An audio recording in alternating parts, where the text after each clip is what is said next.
Central Florida is once again living up to its reputation as the most dangerous place for pedestrians. The pandemic had changed that, but in this week's Extra on Getting There, real-time traffic expert Jerry Hume tells us drivers are returning to the roadways, and that means more pedestrian crashes. It was the morning after Labor Day, and this is what was left of 62-year-old Joan Horn's tricycle after she was hit and killed while crossing State Road 50. They were on their way back, had just gotten some groceries and stuff from the oldies dumpster. Robert Cherico says he and Joan were homeless, living in the woods of Winter Garden.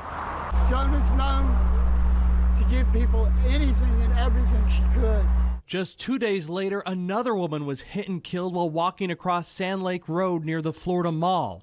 It wasn't like this in the spring during the early onset of the pandemic, when people were told to stay home from work and school. Fewer vehicles meant fewer pedestrian injuries and deaths.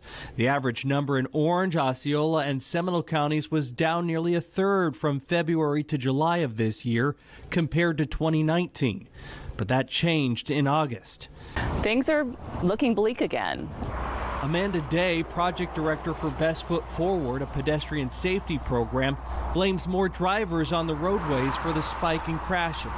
As a driver, when you're getting back into your car and going somewhere, you go back to that mindset of, let's say last year or even in January, of rush, rush, rush. It's not all bad news. Day says more people are still walking and biking. Her goal, to keep that momentum going. We're much better than this. Robert Cherico hopes drivers become more aware of their surroundings. The last 2 words I got to say to my wife is I love you and please be careful.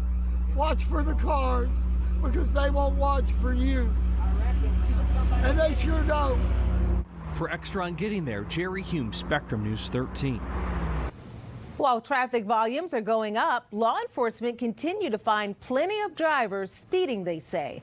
Best Foot Forward says speed is the #1 predictor of crash severity.